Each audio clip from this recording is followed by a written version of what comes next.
Isang dugyot na alay ang pinalabas at pinahiya ng manager sa loob ng bangko. Kaya lumuhod siya nang malaman ang pagkatao nito. Kung bago ka pa lang sa channel na ito, Ate Jane TV, huwag kalimutang pindutin ang notification bell and subscribe button. Sana po hindi naman malaking abala sa inyo ang pagpindot ng subscribe button dahil ang kapalit po nito ay ang pagsuporta para makapag-produce ng mga libreng stories sa mga channels ni Ate Jane. Maraming salamat! Have a nice day, madam. Magalang na wika ni Sheila sa isang magandang babae. Thank you. Pasalamat na babae at umalis na. Sumunod ang isang binata at nakangiting hinarap ito ni Sheila. Yes sir, what can I help you? Nakangiting wika ni Sheila sa kliyente. Nagsimula na ang lalaki na magsalita at tinulungan naman siya ni Sheila sa kanyang problema sa ATM. Nagtatrabaho si Sheila sa isang sikat na bangko sa bansa at ang dalaga ay isang consultant. Sobrang abala ang lahat sa araw na yon. Kahit napagod na ay pinanatili ni Sheila na nakangiti at hindi pinahalata ang pagod. Sanay na si Sheila sa kanyang trabaho at matagal-tagal na din siya sa bangkong pinagtatrabahuan bilang consultant, kung kaya hindi na bago sa kanya ang mga nangyayari sa araw-araw. Madalas pa nga ay mas madami ang mga tao sa bangkong iyon. At anuman ang dami ng tao, ay alis na si Sheila sa bawat taong naroon sa loob ng bangkong iyon.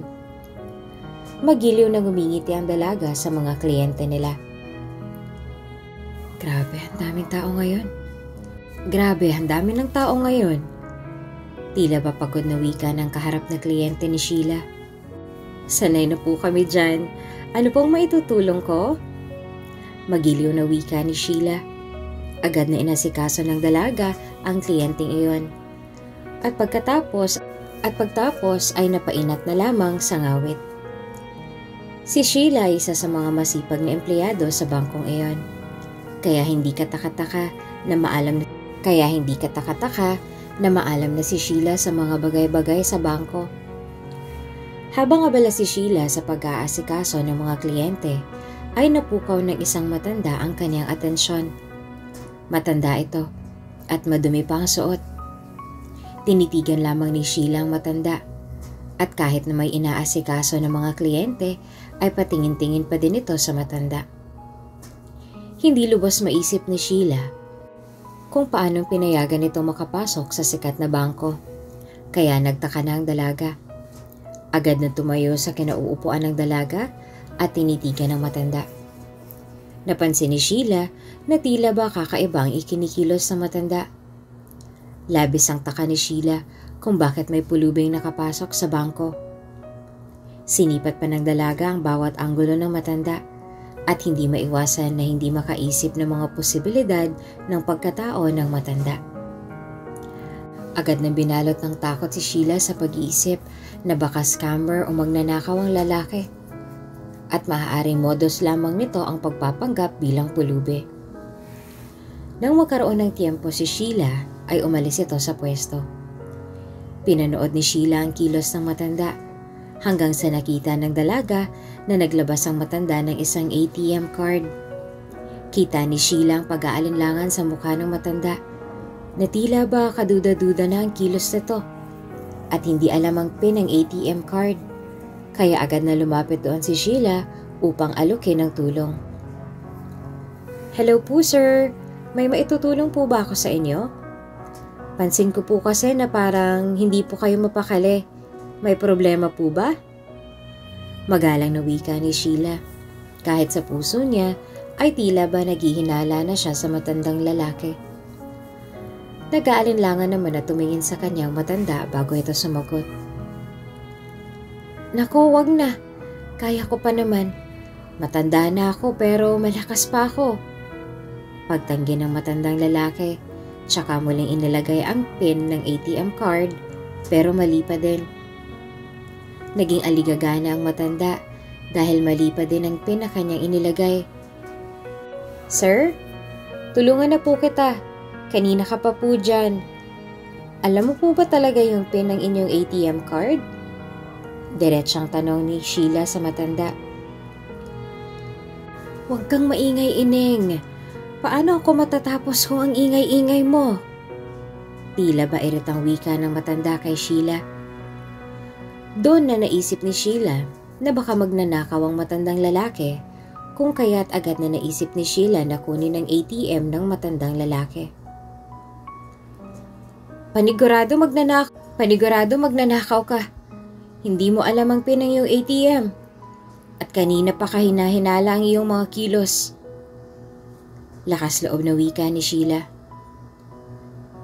Aba, akin ang ATM na ito. Kaya wala kang dapat ipag-alala. Pangangatwiran ng matandang lalaki at nagpatuloy sa ginagawa. Hindi na nakatiis si Sheila at nagsalita. Amin na yung ATM mo. Hindi siguro sa'yo yan kasi hindi mo alam ang pin. Ipapahuli kita. Sigaw na wika ni Sheila at kinuha ang ATM card sa matandang lalaki. Nagpumilit naman ang matandang lalaki na kunin ang kanyang ATM. Ngunit inalayo iyon ni Sheila sa matanda. Ineng, amin na yung ATM ko. Ibalik mo yan, kailangan ko ng pera para sa pamilya ko. Umiiyak na wika ng matandang lalaki at nagpupumilit na kinuha ang ATM sa dalaga. Subalit sa puntong iyon ay hindi papatalo si Sheila. Sa isipan talaga ni Sheila ay kailangan niyang gawin ang bagay na iyon dahil parte iyon ng kanyang trabaho. Guard! Palabasin niyo ang pulubing ito. Sigaw ni Sheila at lumayo sa matanda na nagpupumilit na bawiin ang kanyang ATM. Ibalik mong ATM ko! Akin yan! Kailangan ko yan para mailigtas ang pamilya ko. Pagmamakaawang iyak ng matanda. Subalit hindi ito pinakinggan ni Sheila. Baliw! Kaladkar niyo yan palabas. Pag nanakaw ka. Hindi na uso ang modus ngayon. Tura ni Sheila, saka pinakaladkad palabas ang matandang pulubi. Iyak nang iyak ang matanda habang kinakaladkad ito palabas at nagmamakaawa pa din na ibalik ang kanyang ATM. Nakaagaw ng pansin ang pangyayaring iyon sa ibang mga kliyente. Subalit pinakalma lang ang mga ito ng management. Samantalang si Sheila naman ay itinabi ang ATM sa kanyang bag at bumalik sa kanyang trabaho. Kinagabihan ay nakita ni Sheila ang ATM card at doon ay naisipan ng dalaga na tingnan kung magkano ang laman ng ATM. Noong una ay nais lamang malaman ni Sheila kung totoong may laman ng ATM. Ngunit nang makita niya ang laman nito, ay tila ba nawala na si Sheila sa kanyang sarili. Grabe, ang laki naman ito. Manghangwika ni Sheila at labis ang gulat sa kanyang nalaman. Nag-isip agad si Sheila kung kukunin ba ang pera o hindi. Ngunit dahil ambisyosa si Sheila ay kinuha niya ang pera. Nag-withdraw at inilagay sa kanyang bank account. Ni hindi man lang niya inisip kung para saan ba ang perang yon at kung mahalaga kung saan ito gagamitin. Kahit na alam ni Sheila na hindi naman sa kanya ang pera, ay kinuha niya pa rin ito at inilipat sa sariling bank account kahit na alam niyang mali ang kanyang ginawa. Hindi na inisip ni Sheila kung bakit ganoon kalaki ang pera at kung bakit ganoon na lamang ang iyak ng matandang pulubi, maibalik lang ang ATM.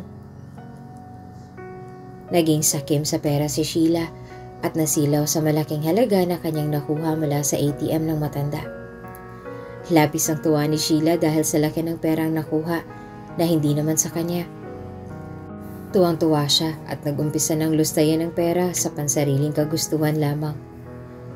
Kinabukasan ay naghanda na si Sheila at pumasok sa kanyang trabaho bilang consultant. Fresh na fresh si Sheila at tila ba kay ganda ng kanyang araw. Ngunit ilang sandali lamang ay dumating ang matandang lalaki kahapon. Tulad kahapon ay gusot pa din ang suot nito at ang dumi-dumi pa talagang pinandirihan ng mga tao. Pakiusap, papasukin niyo ako. Kailangan kong kuhain yung ATM ko. Iyon lang paraan para mailigtas ko ang aking pamilya. Nakikiusap ako. Hindi naman ako manggugulo. Gusto ko lang mabawi ang pagmamay-ari ko. Umiiyak na pagmamakaawa ng matandang lalaki sa guard.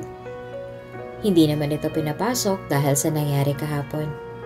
Nandidiri din dito ang ilang kliyente, kung kaya't hindi ito nakapasok sa loob ng sikat na bangko. Isinawalang bahala na lamang ni Sheila na nakita ang matandang lalaki. Ngunit nakita ni Sheila na hindi pa din umaalis ang matanda, kaya agad na lumabas ang dalaga upang ibalik niya ang ATM na wala ng laman.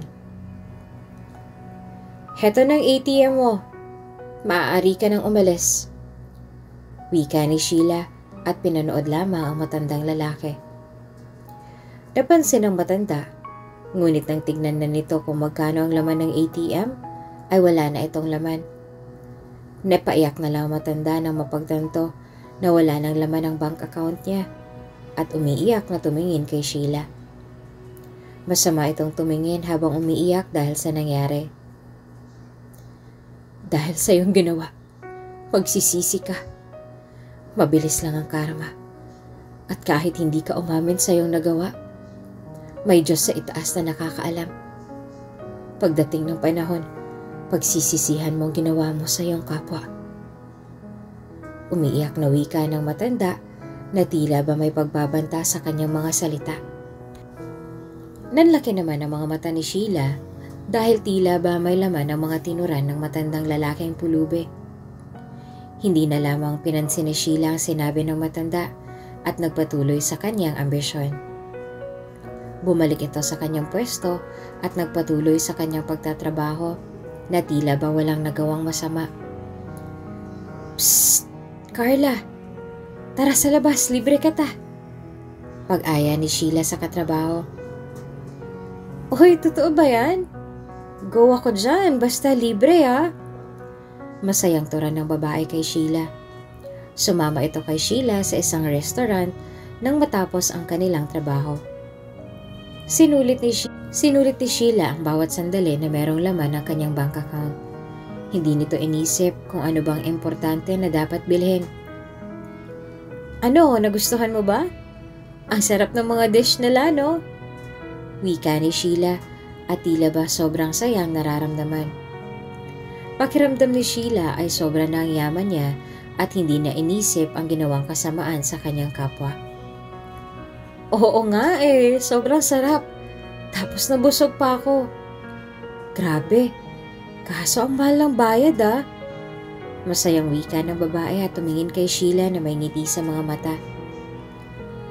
"Hayaan mo na ang gasto, sisiw lang yan sa akin. Kung gusto mo pang kumain, sabihin mo lang ako. Ako naman magbabayad eh. No worries." Pagmamayabang ni Sheila. "Nakakapagtaka lang. Hindi pa naman natin sahod, bakit nalibre ka? Tapos sa mamahaling restaurant pa." Maghang wika ni Carla na nagtataka na din sa laki ng pera na meron ng kaibigan. "May ipon kasi ako. Ano, game ka? Shopping tayo." Pagsisinungaling ni Sheila sa kaibigan at inalok pa ito na mamili ng mga luxury na gamit. "Tara, libre yan eh," wika ni Carla at walang kaalam-alam na ang ginagastos ng kaibigan ay mula sa maling paraan. Nagtungo na nga sa mall ang dalawa at bumili ng mga bagay na hindi nila nabibili noon. Habang namamasyal ay may isang pulubi ang lumapit kina Sheila. "Ate, pahingi po ng konting pagkain o kaya naman po barya." Paghingi ng bata sa dalaga. Ngunit mataray itong tiningnan ni Sheila. "Hoy, kayong mga bata kayo, magtrabaho kayo para makabili kayo ng pagkain nyo. Mga bwisit, ang babaho nyo." Galit na wika ni Sheila at mabilis na kumuha ng pabango tsaka nilagpasan ng mga pulubi. Napailing naman ang mga taong nakakita sa ginawa ni Sheila. Maging ang kaibigan nitong si Carla ay hindi din natuwa sa ikinilos kanina ng dalaga. "Grabe ka naman, girl. Okay lang sana kahit hindi mo na binigyan yung mga bata. Pero nilait mo pa sila. Grabe ka na, hindi na kita carry. Maiwan na kita ah." Nagmamadaling wika ni Carla at iniwan si Sheila. As if naman kailangan kita. Go, umalis ka na. Linta. Mataray na wika ni Sheila sa kaibigan at umira pa. Pagka-uwi ay sayang-saya si Sheila at kung ano-ano pang in-order sa online shopping. Kinabukasan ay bumalik sa trabaho si Sheila at nag-file ng leave for 1 week at pinayagan naman ito ng management. Agad na bumiyahe si Sheila sa Boracay para mag-relax at umasta na tila ba isang celebrity sa mga staff na naroon. Pahingi nga ng menu ninyo. Pakibilisan na, nagugutom na ako. Mataray na wika ni Sheila at kunot noon naman itong tiningnan ng mga staff doon. Pinagtitinginan si Sheila ng mga naroon at pinag-uusapan. Di ba yan si Sheila? Yung isang consultant sa isang sikat na bangko? Grabe, akala ko mabait siya. Masama pala ugali. Wika ng isa sa mga staff at plastic na humarap kay Sheila. Tuluyan nang nagbago si Sheila at naging mapagmalaki na. Ginastos ni Sheila ang perang hindi sa kanya para sa sariling kasiyahan. Hanggang sa nakita na lamang ni Sheila na naubos na ang pera na hindi naman niya pagmamayari. Bumalik na sa kanyang tahanan si Sheila at saka na lamang naalala ang kanyang mahal na ama. Napatingin si Sheila sa mga bagay na nabili siya kang ngumiti. Ayos lang, nabili ko naman lahat ng luho ko. Tsaka at least napasaya ko si Carla at nabilhan ko si Papa ng mga bago niyang damit. Panigurado, masaya na yon. Buti nga sa akin napunta ang perang yon. Kesa naman sa pulubing matandang yon. Halata naman na acting lang niya yon eh. Wika ni Sheila sa sarili at tahimik na naupo sa kanyang kamang bagong bili. Kahit na iniisip ni Sheila na napasaya ang kaibigan ngayon, ay tila ba nagbago na ang tingin sa kanya ni Carla dahil sa inasta nito. Kinabukasan ay nagtungo si Sheila sa kanyang ama, tsaka nito ibinigay ang kanyang binili para sa ama. Papa, regalo ko po sa'yo. Wika ni Sheila sa ama, tsaka ibinigay ang iba't ibang paper bag na may laman na iba't ibang mamahaling gamit. Kunot noo lamang na tumingin sa kanyang ama tsaka nagturan. Grabe naman anak, ang mamahal naman ng mga ito. Saan ka nakakuha ng perang pinangbili dito? Sana itinabi mo na lang at ginamit sa mas mahalagang pangangailangan mo. Wika ni Albino sa anak at seryosong tumingin doon. Napairap naman sa hangin si Sheila tsaka mataray na nagsalita sa ama. Huwag mo na akong tanungin pa kung saan yan galing. Ang mahalaga ay may bago kang isusuot. Bagay na bagay yan sa'yo, Papa, oh. Magiliw na wika ni Sheila sa ama at hindi na naisip na tila ba balagbag ang naging sagot niya sa kanyang ama. Tahimik lamang ang lalaki dahil pakiramdam niya ay maitinatago ang anak niya sa kanya. Uubo-ubong nagsalita ang ama ni Sheila na si Albino. Alam mo naman anak na hindi ako nagkulang ng paalala sa'yo, hindi ba? Tsaka hindi ko tatanggapin ang regalong yan. Lalo na't alam ko na pinaghirapan mo yan. Ibenta mo na lang at itabi mo ang pera. Para naman kahit papaano ay maiipon ka. Panimula ng ama ni Sheila at ibinalik ang regalo sa anak. Buntong hininga na sumagot naman si Sheila. Alam ko na po yun, Papa. Ayaw mo po ba talaga ng mga to? Ayos lang naman sa akin na ibinili kita nito. Wika ni Sheila at niyakap ang ama. Hindi sumagot ang lalaki sa anak at napaisip na lamang. Sige na. Ibenta mo na lamang yan. At idagdag sa panggastos mo. Wika ni Albino at umubo pa. Pa, parang nung isang linggo pang ubo mo ah. Tsaka namumutla ka, nagpa-check up ka na po ba? Gusto mo po samahan kita sa doktor para magpakonsulta? Alalang wika ni Sheila sa ama. Kahit na ganun man ang naging isipan ni Sheila sa perang nakuha, ay mahal nito ang ama. Kaya lahat na gagawin niya para lamang mapasaya ito dahil ang lalaki na lamang ang kanyang pamilya. Nagpakonsulta na ako nung nakaraan. Ayos naman daw ang resulta. Kailangan ko lang siguro na magpahinga at mag-ehersisyo. Wika ng lalaki. Sigurado ka pa ha? Basta kapag may problema, sabihan mo po ako kaagad. Malambing na wika ni Sheila. Bata pa lamang si Sheila ay ang ama na nito ang nagtaguyod sa kanya. Dahil ang kanyang ina ay namatay nang ipinanganak siya. Wala naman na siyang ibang kapamilya dahil hindi niya kasundo ang mga ito. May ambisyon sa buhay si Sheila. Ngunit ang mga kamag-anak ay tila ba galit sa kanya. Sa laki ng kanyang pangarap sa buhay, kaya minabuti na lamang ni Sheila na sila na lamang ng kanyang ama ang magkasama. Samantalang ang lalaki naman, totoong pinalaki ni Albino ang anak na si Sheila na puno ng pangaral at paalala ng buhay na nais ni Albino na maging mabuti at mapagkumbaba ang anak sa kabila ng paghihirap na kanilang naranasan. Laging bili ni Albino sa anak na huwag man lalamang sa kapwa at ngayon ay tila ba nalimot iyon ng dalaga. Tahimik lamang si Sheila at naaalala ang mga pangaral ng ama.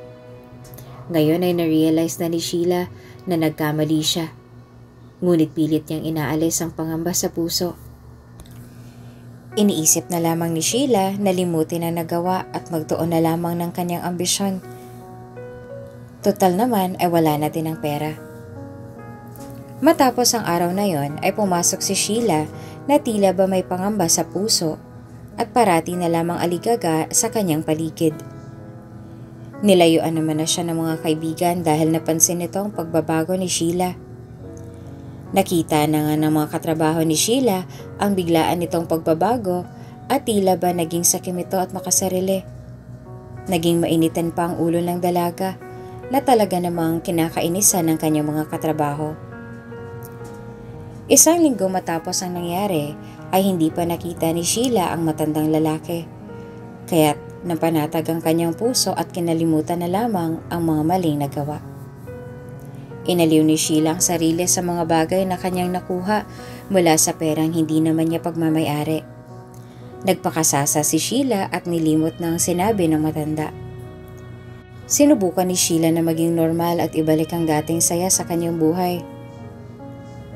Uy, Carla, galit ka pa din ba sa akin? Malungkot na tura ni Sheila sa kaibigan. Ay girl, sinong hindi magagalit sa'yo? Sabihan mo ba naman ako ng linta? Tapos ang sungit-sungit mo, ano bang nangyayari sa'yo? Tsaka pansin ko lately, aligaga ka na parang may tinataguan. Ayos ka lang ba? Tura ng kaibigan ni Sheila sa kanya. Pilit nang umiti si Sheila sa kaibigan at saka nagturan. Oo naman, ayos lang ako. This few days kasi, feeling ko may sumusunod sa akin. Siguro gawa na din ang puro mamahalin ng daladala ko kaya natatakot ako. Tsaka dun sa matanda, naalala mo ba yun? Litanya ni Sheila sa kaibigan. Oo naman, naaalala ko pa yung pulubing nagmakaawa sa'yo. Bakit? What's wrong with him? Binalikan ka ba? Concern na tanong ni Carla sa kaibigan. Hindi naman. Natatakot lang ako sa sinabi niya. Ang creepy kasi. Palusot ni Sheila sa kaibigan tsaka ngumiti. Nako, wala ka namang dapat ikatakot. Kasi ginawa mo lang ang trabaho mo. Pwera na lang kung may ginawa ka talaga. Seryosong wika ni Carla. At sa puntong iyon ay natahimik na si Sheila. Nanlamig ang kanyang mga kamay at bigla na lamang siyang nawala ng malay. Nagising na lamang si Sheila sa paypay ng kanyang mga katrabaho. Anong nangyari? Takang tanong ni Sheila saka umupo. Nag-collapse ka, Sheila. Kumain ka na ba? Tanong ni Carla sa kaibigan. Doon na napagtanto ni Sheila na nalimot na pala niyang kumain. Hindi pa. Mahinang sagot ni Sheila tsaka tumayo. Sinamahan naman ito ni Carla at sinabayan na kumain. Habang kumakain ay nagkakwentuhan ang dalawa. Nga pala, kamusta si Tito? Nakita ko siya nung nakaraan sa ospital nung samahan ko si Mama na magpa-check up. Pansin ko lumalala ng ubo niya. Napa-check up mo na ba siya? Usisa ni Carla sa kaibigan. Naaalala naman ni Sheila na magkasama ang ama at tulad ng kaibigan ay ganun din ang napunan nito. Pansin ko nga din yan eh. Pero sabi niya nagpa-check up naman daw siya at ayos naman daw. Wika ni Sheila at inisip ang ama. Heto pa girl, balita ko na nakawan daw ang bangko ng malaking pera. Pero hindi sinabi kung legit pa o fake news. Nakakatakot ano? Para sa ngalan ng salapi kahit dignidad ibinibenta. Buti nakakatulog pa yung mga ganong tao. Walang prenong wika ni Carla. Agad na natahimik si Sheila at hindi nakakibo sa mga sinambit ng kaibigan.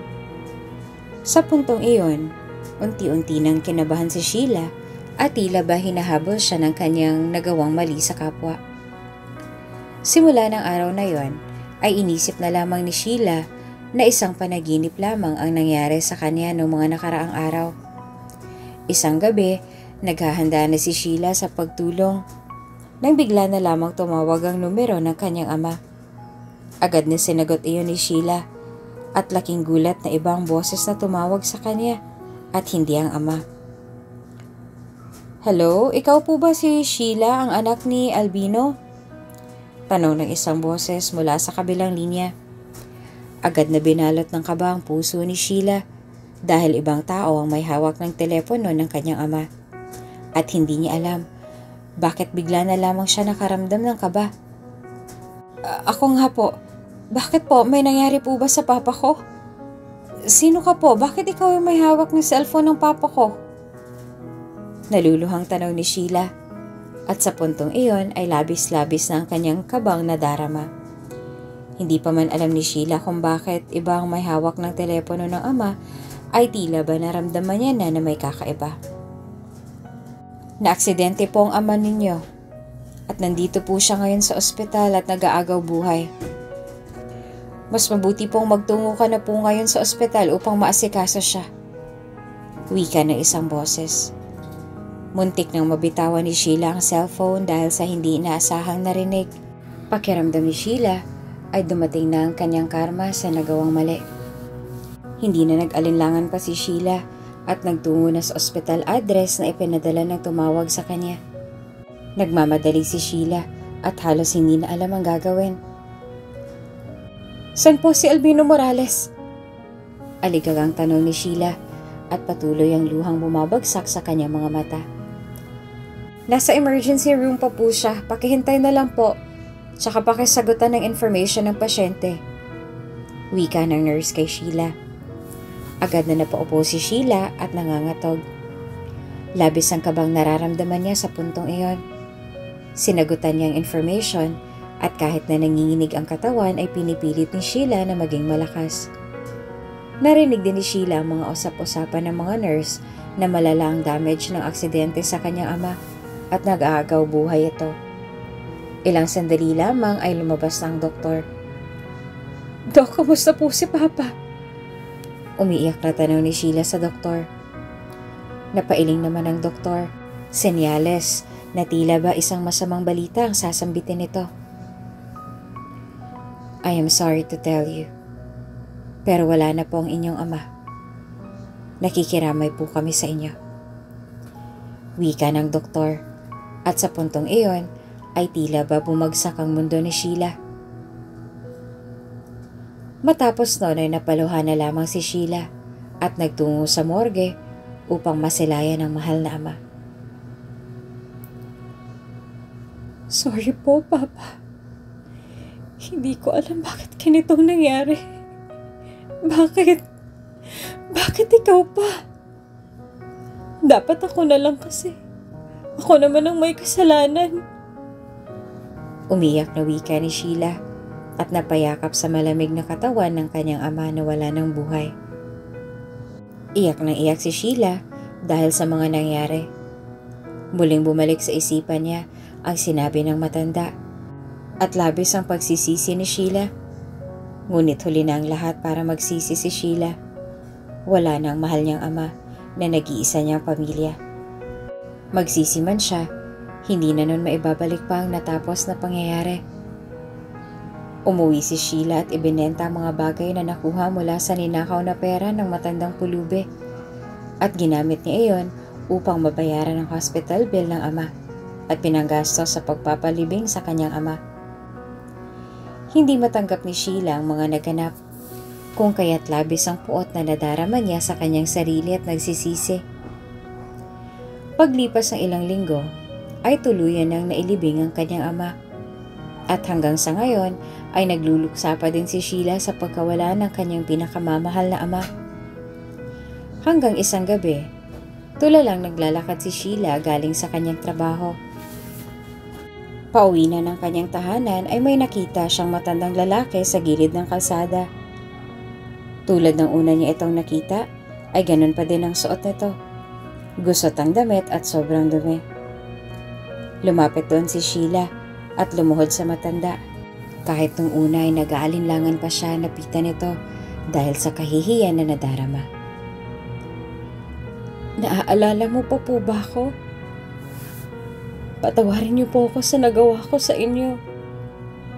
Hindi ko alam kung bakit ko nagawa yun pero sana'y mapatawad mo ko." Umiiyak sa paghingi ng tawad ni Sheila sa matanda. Walang emosyon siyang tiningnan na matandang lalaking pulubi.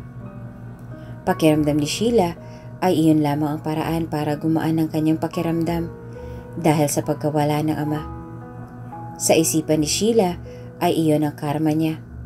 Kaya nais niyang humingi ng tawad sa matanda upang mabawasan ang bigat na kanyang daladala sa kanyang damdamin. Seryosong tumingin ang matanda kay Sheila, tsaka nagturan. "May namatay ka na bang mahal mo sa buhay?" Litanya ng matandang lalaki, tsaka tinitigan si Sheila na hindi makapaniwala sa naging sagot sa kanya ng matandang pulubi. Takang sumagot si Sheila sa matanda at naguunahan na bumagsak ang kanyang mga luha. Hindi ko po talaga sinasadya yun. Wala nang ama ko dahil sa aking nagawa sa'yo. Naaalala kong sinabi mo. Kaya humihingi ako ng tawad sa aking nagawa sa'yo. Pakiusap, patawarin mo ako. Nang sa ganun ay mabawi ng guilt ko sa aking puso. Umiiyak na wika ni Sheila. At sa labis na gulat niya ay muling sinambit ng matanda.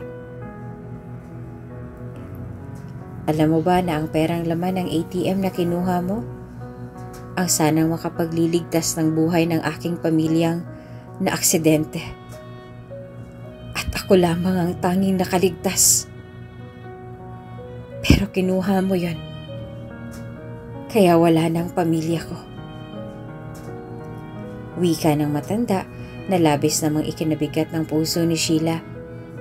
Dahil ang nangyari sa matanda at nararanasan nitong sakit ay nararamdaman niya na nang mawala din ang kanyang ama. "Humihingi po ako ng tawad sa aking nagawa at labis ko yung pinagsisisihan. Alam ko na ngayon ang pakiramdam ng mawala ng mahal sa buhay at labis akong nagsisisi sa aking nagawa sa iyo. Nilamon ako ng ambisyon at nasilaw ako sa malaking halaga ng pera. Labis po akong humihingi ng tawad. Pakiusap, patawarin mo ko. Ayoko nang mabuhay na puno ng pagsisisi." Paghingi ni Sheila ng tawad sa matandang lalaki at paulit-ulit na humingi ng dispensa sa mga nangyari. Agad naman na nagtura ng matandang lalaki. "Sa totoo lamang, hindi ako isang pulubi o isang matandang lalaki na mabaho at gusot-gusot ang damit. Ako ang nagmamay-ari ng iyong bangkong pinagtatrabahuan." Panimula ng matanda. Nanlaki ang mga mata ni Sheila sa sinabi at pinagtapat ng matanda. "Pero bakit ganyan po ang suot ninyo?" Tsaka bakit nandito kayo sa lansangan? Nagtatakang tanong ni Sheila at hindi makapaniwala sa mga sinambit ng matanda. Nagpanggap ako bilang isang matandang lalaki na gusot ng damit at mabaho para itest ang honesty at integrity ng mga empleyado ko.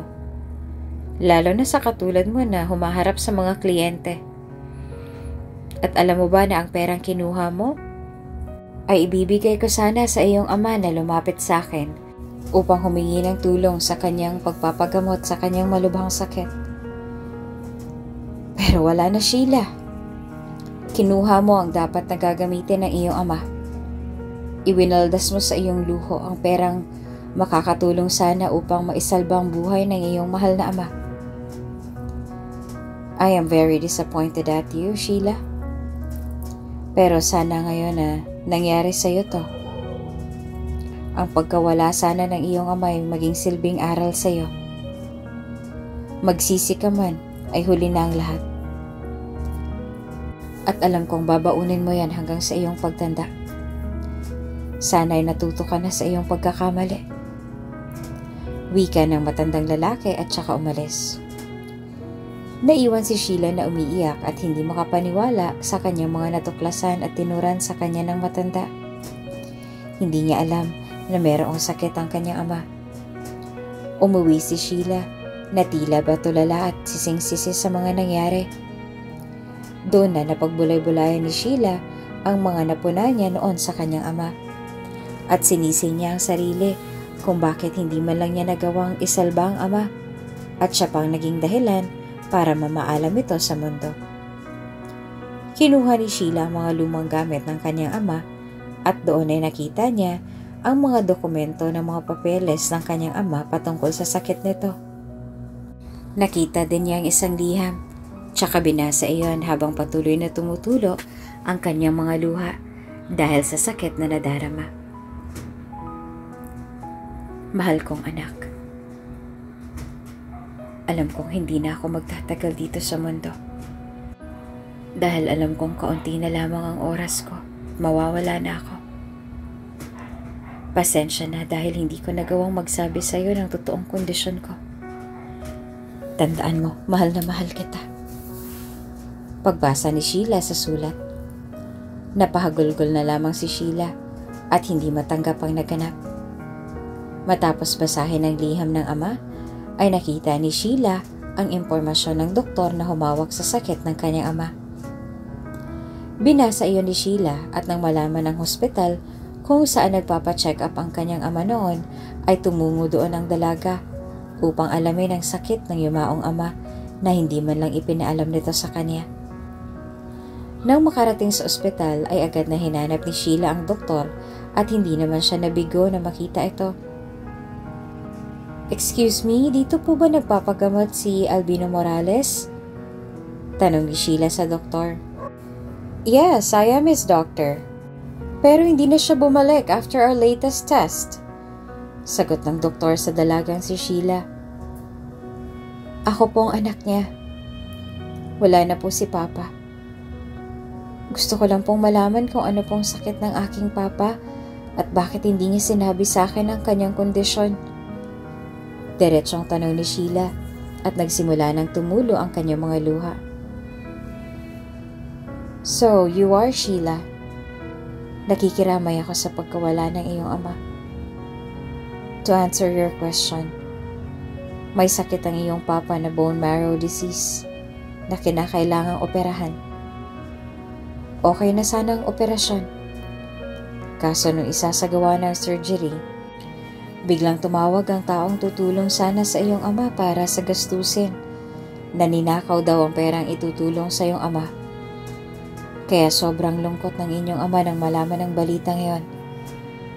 Hindi niya naman masabi sa iyo ang kanyang kondisyon dahil ayaw kanyang mag-alala pa. Mahal na mahal ka ng iyong papa. At malungkot ako na malaman na maalam na pala siya sa kabila ng matagal na pakikipaglaban niya sa sakit na itinago niya sa iyo. Paliwanag ng doktor. At labis naman ang hikbi ni Sheila nang marinig ang paliwanag ng doktor. Ibig sabihin, Matagal na pong may sakit ng papa ko. Humihikbing tanong ni Sheila sa doktor. Yes. Tinatanong ko siya noon bakit hindi niya ipaalam sa'yo. Ngunit sagot niya ay abala ka daw sa iyong pag-aaral hanggang sa lumala na ang kanyang sakit. Lagi niyang katwiran ay ayaw kanyang abalahin. Pasensya na Sheila. Gustuhin ko man na tawagan ka noon at ipaalam sa'yo pero pinakiusapan ako ng ama mo. Kaya ginawa ko lang ang kahilingan ng aking pasyente. Wika ng doktor kay Sheila. Labis ang sakit na dinaramdam ni Sheila at habang nasa koridor ng ospital ay nakita niya ang kaibigan na si Carla. Sheila, nakikiramay pala ako sa pagkawala ng papa mo. Ayos ka lang ba? Tura ng dalaga sa kaibigan. Napayakap na lamang si Sheila sa kaibigan tsaka doon ay humikbi. Hindi niya akalain na ang kanyang pagiging ambisyosa ang nagdala sa kanyang ama sa kapahamakan. Agad rin naman na umalis si Carla dahil kailangan ito ng ina na naroon sa ospital na iyon. Umiiyak na lumabas si Sheila sa ospital na iyon at napaupo na lamang sa isang upuan. Nakayuko ang dalaga at saka nagsalita. Papa, I'm sorry. Alam ko huli na para matutunan ko mga bagay na ito dahil wala ka na. Magsisiman ako ng labis-labis ay wala pa din namang mababago. Sorry kasi hindi ko pinakinggan ang payo mo. Bakit pa kailangan na ikaw pang maging kabayaran sa mga nagawa ko?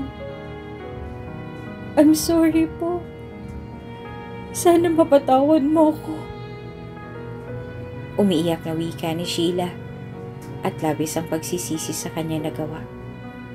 Hindi niya lubos maisip na magiging ganoon ang kapalit ng kanyang pagkakamali.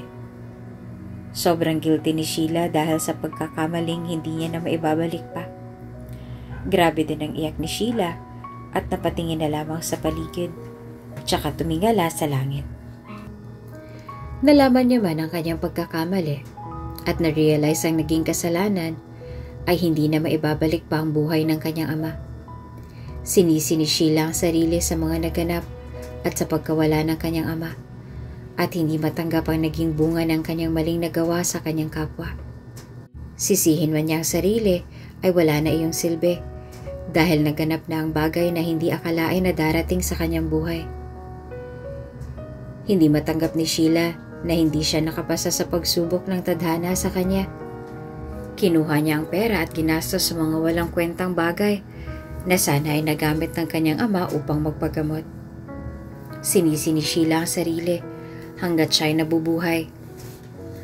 Habang buhay na pinagsisihan ni Sheila ang naganap sa kanyang buhay at hindi na iyon maialis sa kanyang isipan at puso. Kahit anuman ang pilit niya na limutin iyon, ay huli na para sa kanya. Habang tumatanda si Sheila at kahit na nagkaroon na ng sariling pamilya, ay dala-dala pa din ni Sheila ang kanyang pagkakamali mula sa nakaraan. Habang buhay na bitbit ni Sheila ang masaklap na nakaraan na siya mismo ang tumahak.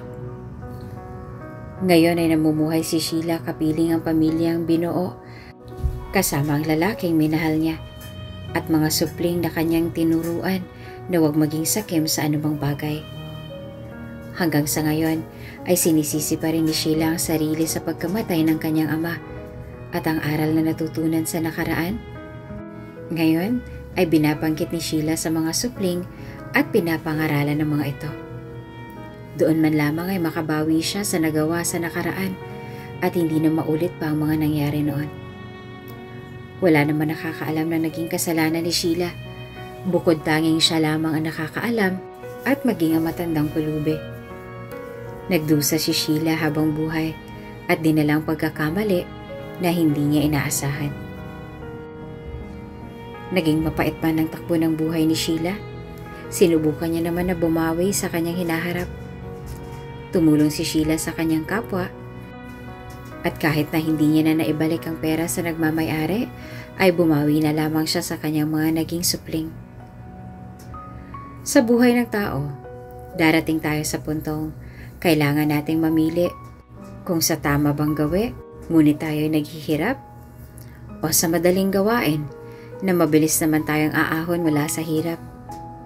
Ngunit tandaan, ano man ang iyong naging desisyon sa nakaraan, ay laging isipin na makakaapekto ito sa ating kinabukasan. Ang buhay ay tila ba isang nobela sa telebisyon. Merong lungkot, merong saya, at merong happy ending. Ngunit sa bawat happy ending, tandaan na may karugtong pang buhay natin. Hindi lamang sa happy nagtatapos ang kwento ng ating buhay. Maging mapanuri tayo sa bawat desisyon na ating gagawin sa buhay. Siguraduhin natin na wala tayong matatapakan na tao. Nang sa ganon ay wala tayong pagsisisihan pagdating sa dulo. Katulad na lamang ng kwento ng ating bidang si Sheila. Naging mali ang desisyon sa kanyang nagawa at labis niyang pinagsisisihan iyon sa kinabukasan. Tandaan na lahat ng bagay sa mundo ay may hangganan. Mas maigi na lamang na maghirap tayo. At di sa dulo makakamit natin ang inaasam na kaginawaan. Huwag tayong manlalamang sa kapwa at laging isipin na gawin ang mabuti at tama. Kung tulad man ni Sheila ang iyong naging desisyon, matuto tayo mula sa ating pagkakamali. Ika nga, di baling maging tanga. At least natuto ng tama. Laging isabuhay ang pagiging totoo sa kapwa at may kaakibat na mabuting kahinatnan. Mahalin natin ang ating kapamilya at kapwa gaya ng pagmamahal natin sa ating sarili. Ngunit magtira din para sa ating sarili. Maging patas sa lahat ng bagay. At laging tatandaan, nasa tao lang ang gawa, nasa Diyos ang awa. Huwag nang hintayin pa na subukin ng Diyos ang ating pagkatao para lamang matuto. Kapag hirap ka na may Diyos na nariyan para umagapay. Kung naiiyak ka, manalangin ka at sa Kanya mo sabihin lahat ng iyong suliranin. Kung bago ka pa lang sa channel na ito, Ate Jane TV, huwag kalimutang pindutin ang notification bell and subscribe button.